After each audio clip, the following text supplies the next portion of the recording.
সুপ্রিয় দর্শক, আসসালামু আলাইকুম। আপনাদের সবাইকে স্বাগত জানাচ্ছি। এখনকার আলোচনা আপনাদের সঙ্গে আছি আমি সিরাজুল ইসলাম। দর্শক, ইরানের সাথে আমেরিকার চুক্তির ভেতর দিয়ে মার্কিন সাম্রাজ্যের পতন শুরু হলো কিনা, এই প্রশ্ন তুলেছেন খোদ মার্কিন সাংবাদিক টাকার কার্লসন।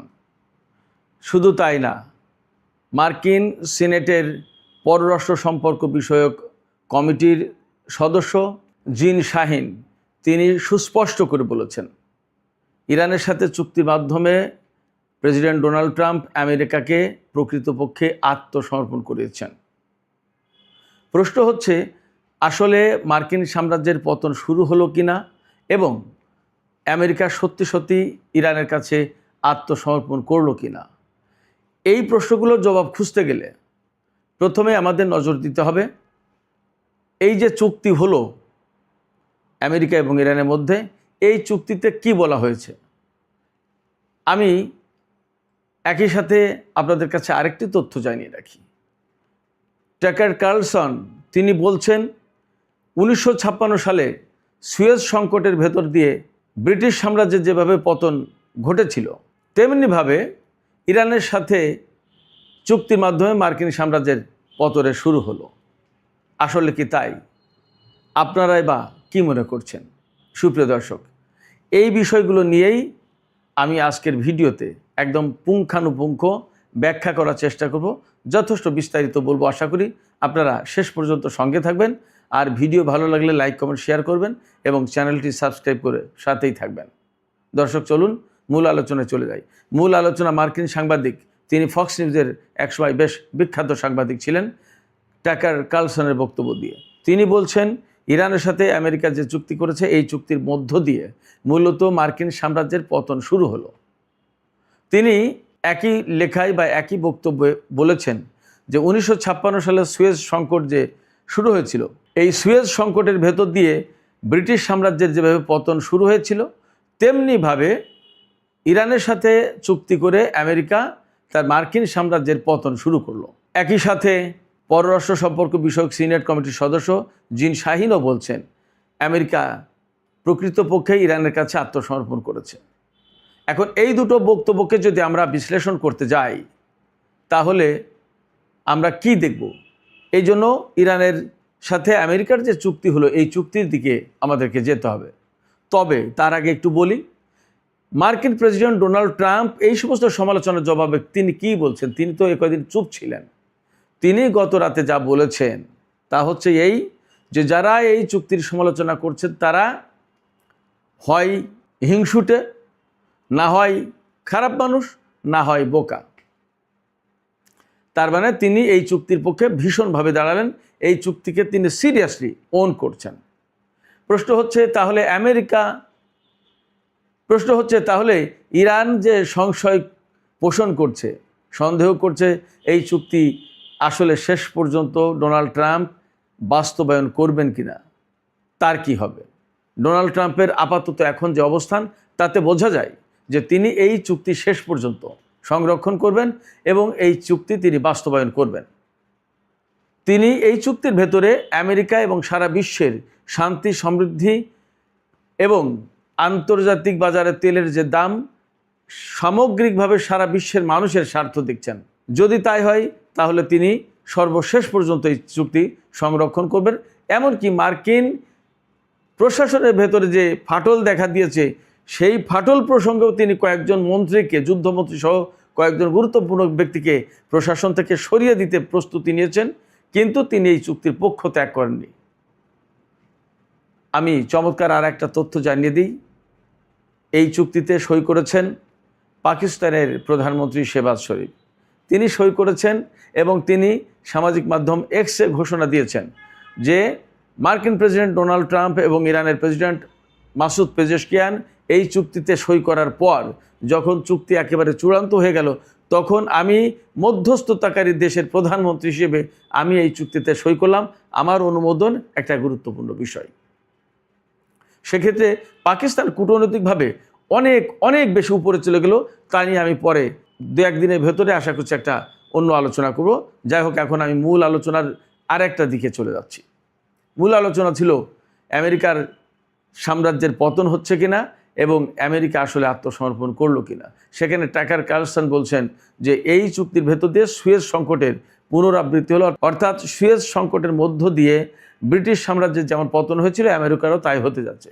এখন প্রশ্ন হচ্ছে সুয়েজ সংকটটা কি ছিল? আমরা সবাই জানি মধ্যপ্রাচ্য থেকে তেল গ্যাস নিয়ে বা মধ্যপ্রাচ্যের সাথে যোগাযোগ বা এশিয়ার সাথে যোগাযোগ যদি অনেক ঘোরা পথ এড়িয়ে সহজে করতে হয় ইউরোপ এবং আমেরিকার, তাহলে আটলান্টিক সাগর দিয়ে ভূমধ্য সাগর দিয়ে যদি মধ্যপ্রাচ্য অর্থাৎ ভারত মহাসাগর, লোহিত সাগর হয়ে ভারত মহাসাগরে যাওয়া আসা করা যেত তাহলে সহজ হতো।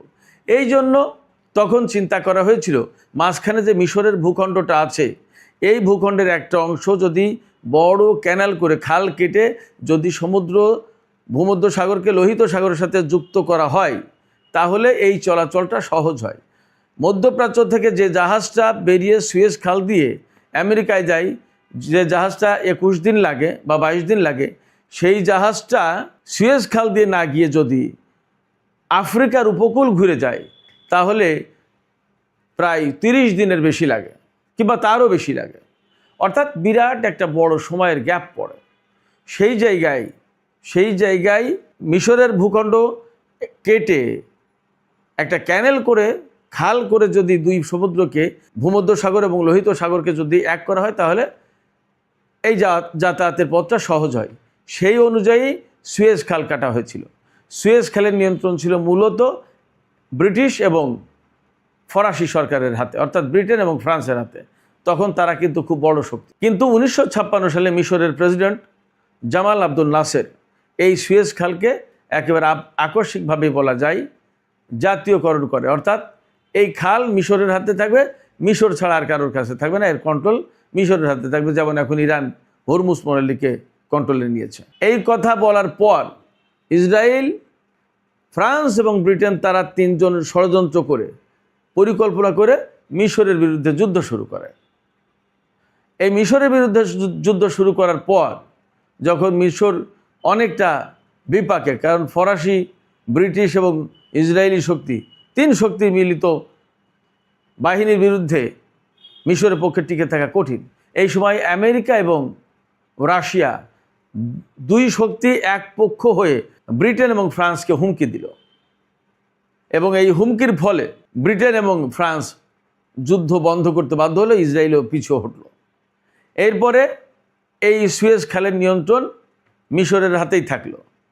এই সময় এই যে মার্কিন এবং সোভিয়েত ইউনিয়নের হুমকির মুখে ব্রিটেন এবং ফ্রান্স সরে গেল, এই যে সরে যাওয়া, এই সময় একটা চুক্তি হলো সুয়েজ খালকে মিশরের হাতে দেওয়ার ব্যাপারে। এই চুক্তি এবং এই ঘটনার পর থেকে ব্রিটিশ সাম্রাজ্য প্রকৃতপক্ষে একেবারেই তার অবসান ঘটে গেল বলা যায়। তবে এখানে আমি আরেকটু বলি, ব্রিটিশ সাম্রাজ্যের সবচেয়ে বড় ধাক্কা লেগেছিল 1947 সালে। ব্রিটিশ থেকে ভারত এবং পাকিস্তান স্বাধীন হলো, ভাগ হলো। এই যে ব্রিটেনের শাসনের আধিপত্য শেষ হয়ে গেল ভারতীয় উপমহাদেশে, এটা ছিল ব্রিটিশ শাসনের জন্য সবচেয়ে বড় ধাক্কা। এরপরে সুয়েজ খালের এই ঘটনা ব্রিটিশের জন্য। এরপরে 1997 সালে হংকংকে চীনের হাতে হস্তান্তর করে ব্রিটিশ সাম্রাজ্যের বলা যায় যে শেষ, একেবারে অধঃপতনের শেষ পেরেক ঠুকে দেওয়া হলো। তো সুয়েজ খালের ঘটনার প্রেক্ষাপটে ব্রিটেনের মূলত যে সাম্রাজ্যবাদী শক্তি ছিল ব্রিটেনের, সেই শক্তির মূলত অবসান ঘটে গেল। টাকার কার্লসন বলছেন ইরানের সাথে আমেরিকা যে চুক্তি করলো মূলত তাই হলো, কারণ এই সময় হরমুজ প্রণালী পৃথিবীর সবচেয়ে, সুয়েজ খালের চেয়েও বেশি গুরুত্বপূর্ণ আপনার এই হরমুজ প্রণালী। এই হরমুজ প্রণালীকে যখন ইরানের হাতে তুলে দেওয়া হচ্ছে এই চুক্তির মাধ্যমে, তখন টাকার কার্লসন এইভাবেই ভাবছেন যে মার্কিন সাম্রাজ্যেরও পতন হলো। তিনি এই কথা বলছেন আরও কয়েকটা কারণে। এই যে ইরান আমেরিকা যুদ্ধ হলো এবং এখন আমেরিকা মূলত চুক্তির মধ্য দিয়ে এই যুদ্ধ থেকে সরে আসছে, বেঁচে যাচ্ছে, পিছিয়ে আসছে। অথচ এত বছর ধরে মধ্যপ্রাচ্যে এত ঘাঁটি, এত সামরিক শক্তি, এত কিছু, তার কোনো কিছু ইরানের সামনে টিকল না। সাথে ইসরায়েল থাকলো, তারপরেও পারলো না। তার মানে ব্রিটিশে টাকার কার্লসন এখানে বলছেন যে বিশ্বের সবচেয়ে বড় বাহিনী, সবচেয়ে বেশি অর্থায়ন করা হয় যে বাহিনীকে, সেই বাহিনী ইরানের সাথে পারলো না এবং না পারার কারণে এখন চুক্তি করে পিছিয়ে আসতে হচ্ছে মান সম্মান বাঁচানোর জন্য। ফলে ইরানের উত্থান ঘটল এবং মার্কিন সাম্রাজ্যের পতন শুরু হলো। একইভাবে জিন শাহিন, সিনেটর জিন শাহিন, তিনিও বলছেন আমেরিকা মূলত এই চুক্তির মাধ্যমে আত্মসমর্পণ করলো ইরানের কাছে। এখন প্রশ্ন হচ্ছে, ইরানের সাথে যে আমেরিকার চুক্তি হলো, এই চুক্তিতে আসলে কি আছে? কয়েকটা শর্ত আমরা এরই মধ্যে বলে ফেলেছি, তারপরে আমি আবার বলি। লেবানন সহ সমস্ত ফ্রন্টে যুদ্ধ বন্ধ করতে হবে। ইরান এই কথা বলেছে, আমেরিকা সেই কথা মেনে নিতে বাধ্য হয়েছে। ইরানের আটকে থাকা অর্থ ছেড়ে দিতে হবে, আমেরিকা মেনে নিয়েছে। হরমুজ প্রণালী ইরানের ব্যবস্থাপনায় চলবে, আমেরিকা মেনে নিয়েছে। ক্ষেপণাস্ত্র প্রযুক্তি নিয়ে, ক্ষেপণাস্ত্র কর্মসূচি নিয়ে কোনো আলোচনা করা যাবে না, আমেরিকা মেনে নিয়েছে। ইরানের তেল থেকে শুরু করে যত পণ্য নিষেধাজ্ঞার আওতায় আছে সমস্ত সব কিছুর উপর থেকে নিষেধাজ্ঞা সরিয়ে নিতে হবে, আমেরিকা মেনে নিয়েছে। এরপরে প্রাথমিক যে চুক্তি, সেই চুক্তিতে পরমাণু নিয়ে কোনো আলোচনা হবে না, আমেরিকা মেনে নিয়েছে। তারপরে পরমাণু নিয়ে যে আলোচনা হবে, সেখানে পরমাণু কর্মসূচি একদম টোটালি বন্ধ করা, এইটা নিয়ে কোনো আলোচনা হবে না। আলোচনা হবে ইউরেনিয়াম সমৃদ্ধ করা যাবে কি যাবে না, কত মাত্রায় করব, এবং সমৃদ্ধ যে ইউরেনিয়াম আছে সেইগুলোর ব্যবস্থা কী হবে, ভবিষ্যৎ কী হবে, এই সমস্ত নিয়ে আলোচনা হবে। শুধু তাই না, এই যে হরমুজ প্রণালীতে আমেরিকা যে নৌ ব্লকেট দিয়ে রেখেছে, সেই নৌ ব্লকেট তুলে নিতে হবে, এটা ইরানের দাবি ছিল। এর সমস্ত সব কিছু আমেরিকা মেনে নিয়েছে। অতএব ইরানের চাওয়া পাওয়া মতো যে এই চুক্তি হচ্ছে অনেকটা বাস্তব। আমেরিকার যে কথা মানছে ইরান, সেটা হচ্ছে যে ইরান কখনো পরমাণু বোমা বানাবে না, তো এটা তো আগে থেকেই বলে আসছিল ইরান। আর চুক্তির মধ্য দিয়ে মূলত হরমুজ প্রণালীকে ইরানের হাতে তুলে দেওয়া হলো। এই যুদ্ধের আগে কিন্তু হরমুজ প্রণালী কন্ট্রোল করতো না ইরান, অথচ যুদ্ধ করে ইরান সেই হরমুজ প্রণালী একদম পুরোপুরি কন্ট্রোলে নিল এবং এখন তার হাতে কন্ট্রোল থেকে যাচ্ছে, চুক্তির মাধ্যমে ইরানের হাতে তুলে দিয়ে যাচ্ছে। এই সমস্ত কারণে মার্কিন সাংবাদিক বলি, সিনেটর বলি, কংগ্রেসের প্রতিনিধি পরিষদের সদস্য বলি, রিপাবলিকানদের অনেকেই বলি, সবাই কিন্তু বলছে যে এই চুক্তির মধ্য দিয়ে মূলত আমেরিকা ইরানের কাছে আত্মসমর্পণ করলো এবং মার্কিন সাম্রাজ্যের পতন হলো। শেষ পর্যায়ে আমি আপনাদেরকে আরও কয়েকটি তথ্য জানাই। এই যে চুক্তি করা হলো, এই চুক্তি কংগ্রেসে তুলে ধরার জন্য মার্কিন পররাষ্ট্রমন্ত্রী মার্কো রুবিওর কাছে চিঠি লিখেছেন কংগ্রেসের পক্ষ থেকে কংগ্রেসম্যানেরা। শুধু তাই না, মার্কিন রিপাবলিকান দলের অনেকেই এই যুদ্ধ এবং এই চুক্তি কোনোটাই আমেরিকার স্বার্থে যায়নি, একথাও বলছেন। সব কিছু মিলে একথা আসলে বলার সময় এসেছে যে সম্ভবত এই চুক্তির ভেতর দিয়ে সত্যি মার্কিন সাম্রাজ্যের হয়তো পতনই শুরু হলো। সুপ্রিয় দর্শক, এখনকার আলোচনা এখানেই শেষ করতে চাই। আপনাদের কি মনে হয়, আপনারাও কি মনে করছেন যে আসলে এই চুক্তি, এই যুদ্ধের ভেতর দিয়ে মার্কিন সাম্রাজ্যের পতন শুরু হলো?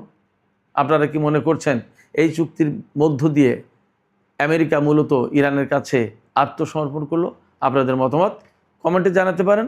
আর ভিডিও ভালো লাগলে আবারও বলি, লাইক, কমেন্ট, শেয়ার করবেন এবং চ্যানেলটি সাবস্ক্রাইব করে সাথেই থাকবেন। আপনাদের সবাইকে অনেক অনেক ধন্যবাদ। আল্লাহ হাফেজ।